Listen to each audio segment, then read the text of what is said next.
My husband Ken and I built our family home at the same time when we got married to each other. Our family home is the biggest purchase I ever had in my life. We both decided to cherish our family home together. But I already threw away all of your stuff, okay? I never thought that our family home would be taken away like this. My husband and I got married 3 years ago. We built our own family home when we got married and have been steadily paying for the mortgage. That new smell once you get into the newly built house, and the kind face of my sweet husband. The spacious living room with lots of morning sunlight pouring in through the large windows was what Ken and I dreamed to have one day. Since we were going to build our own house, my husband listened to my opinions as much as possible. Among them, I was particular about the built-in kitchen and the size and the directions of the windows. On Sundays, around 2 p.m., this window lets in just the right amount of sunlight into the room. And with that sunlight, my husband and I lay down and relaxed around the room and even take naps. And once I brew the coffee with these delicious coffee beans, the room is filled with the good aroma of the coffee. This is what I would call my moment of happiness. But to be realistic, it truly costed us a lot to get our blissful moments with our family home. I am just really glad that I have been working properly and consistently. When we were qualified for the mortgage, I patted myself on the back for working hard this whole time.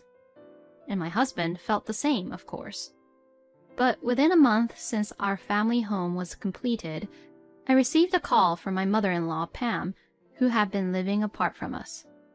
"You and Ken built a family home, is that right? Well, now that it's completed, I'd like for you to let me live with you both in that house.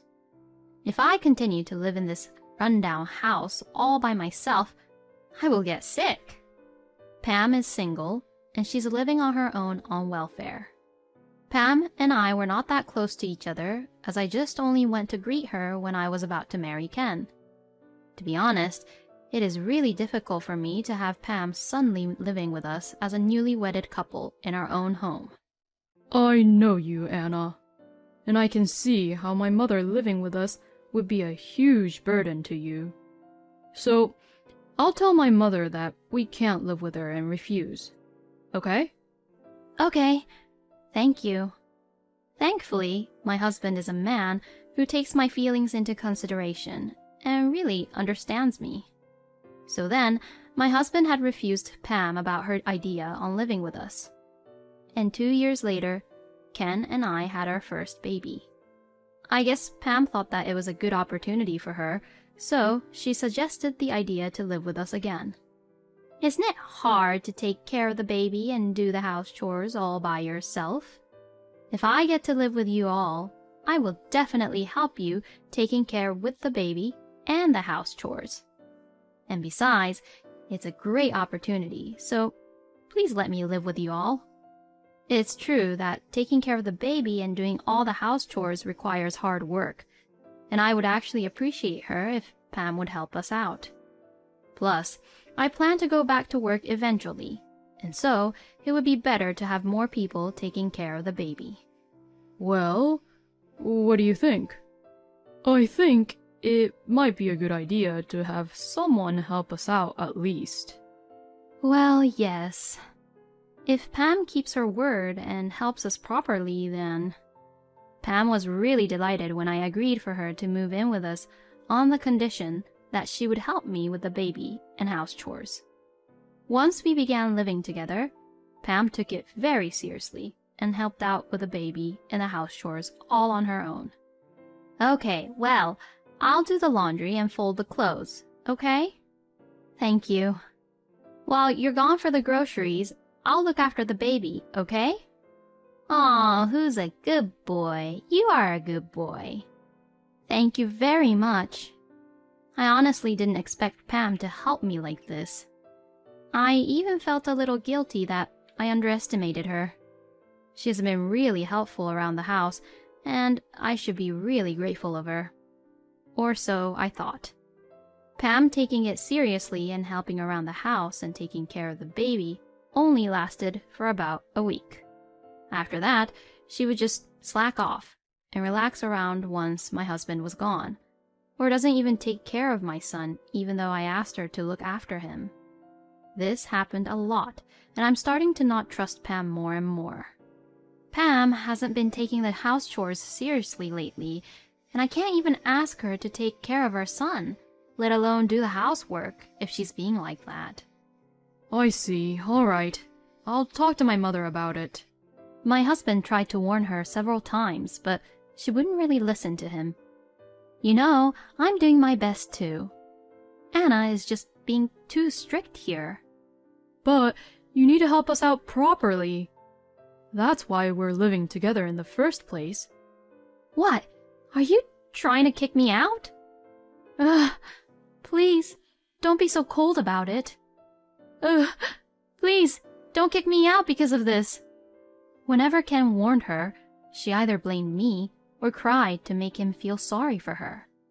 And so like that, Pam persistently continued to stay at our house. Pam, who no longer helps me raise and take care of our son properly, has also become annoyed with him gradually. Oh, he's crying again. He's so loud. There. Hurry up and make him stop crying already. Not only does she not take care of our son, but I feel nothing but anxiety when she is around him. Honey, I'm really afraid to let our son get close to Pam like this. I really want her to leave our home as soon as possible. All right, I understand. I'll get my mother a new place to live on her own so that I can convince her. My husband prepared to rent an apartment so that Pam would easily leave our home. Before I knew it, our living room was full of Pam's stuff. I have to hold our son all the time because it could be really dangerous if he bumps into Pam's stuff or puts them into his mouth. We have already warned Pam enough, but she still won't change her attitude. We will definitely persuade her to leave our home. When I was thinking that, oh no, he's gone. Why? Our son was missing from his room, where he was supposed to be sleeping in. I looked around in a panic and found Pam taking our son outside. What are you doing? How dare you take our son out without our permission? I just wanted to show off my grandchild a little. Do you have any clue how worried I was? If I took him out like this, people will try to maybe share us with something, you know? So you shouldn't worry that much. And you're being too loud shouting like that to me. I just couldn't believe that Pam would take our son out without saying anything to me. And it didn't even look like Pam was guilty about it at all, but instead, she got angry. Hearing the story, my husband got also furious. So, at once, we had Pam leave our home without question. 1 year has passed since then. Our son had turned 1 year old and gradually began to walk little by little. Then suddenly, my husband was involved in an accident on his way home from work one day and, unfortunately, passed away. I was at a loss of words, having lost my husband so suddenly. Why did he have to leave us? What am I going to do with my son who's still small? Even at Ken's funeral, I was so sad that I could not stop crying. Then Pam began to talk to me. Hello, long time no see, Anna. I never thought that we'd see each other again like this. Oh, Pam. For Pam, her own son had passed away. The grief of a mother who has lost her son must be very deep. I should not be the only one crying for Ken like this. I must be strong for him. I answered Pam, trying desperately to hold back my tears. It was just really so sudden. Indeed. So, since the family house belongs to my son, I'm supposed to get it, right? Huh? Then, could you leave the furnitures too? Excuse me? What is she even saying? I thought we were both grieving the loss of our beloved, but then she started talking about the house, the furnitures, and other things that didn't make sense to me at all. I was just so confused by Pam's words. And even if she said that she would take the house, it costed about $500,000 to build it. And there's still the mortgage, which needs to be paid. Even if that's true, what about the mortgage? Oh, well, you are going to pay that, right? Excuse me? What in the world is she saying? I can't believe that Pam would even bring it up at Ken's funeral in the first place. I'm not sure that I want to talk about that right now. We're at Ken's funeral after all. But it's very important that we talk about this anyways. But now's not a good time to... Anyways, I will get the house, right? How could she be so obnoxious?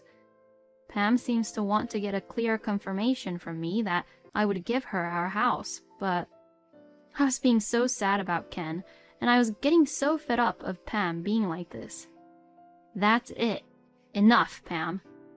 We are at Ken's funeral. If you continue to be like this at the funeral, please leave immediately. When I said that strongly, Pam became silent and left my side. What was she really thinking when her own son had passed away? Sometime later, after all the funeral, cremation, and such were over, I was able to calm down for the time being. I can't stay sad forever. I have to do my best and work hard to make a good living for my son. So, I left my child at daycare center and returned to work. My days were very hectic with work, house chores, and taking care of my son.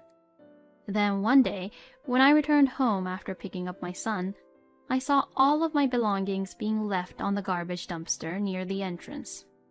What is the meaning of this? My clothes, desk, and work things were all piled up in one big dump.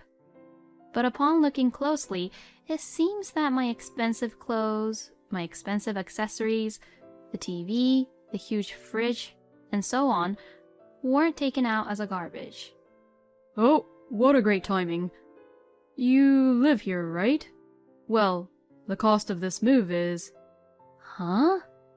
And then the mover who was there talked to me and charged me a fee for something I couldn't really understand what was going on. Once I listened to what the mover was saying, I found out that Pam was the one who had hired him. What is she trying to do? Was Pam in my house right now?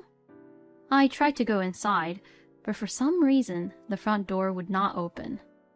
Don't tell me that Pam has even changed the locks already. Maybe Pam had somehow gotten my house key when I was just being too busy with Ken's funeral. I immediately called Pam. What is the meaning of this, Pam? How dare you come into my house without any permission and throw out my stuff without even asking me? What's so wrong of me for taking my own son's stuff? You're not a family anymore, so get out. I beg your pardon? Ken is not here anymore, so you're not a family anymore. Get out before I report you for trespassing. Saying that, Pam just hung up the phone on me. How selfish and messed up she is.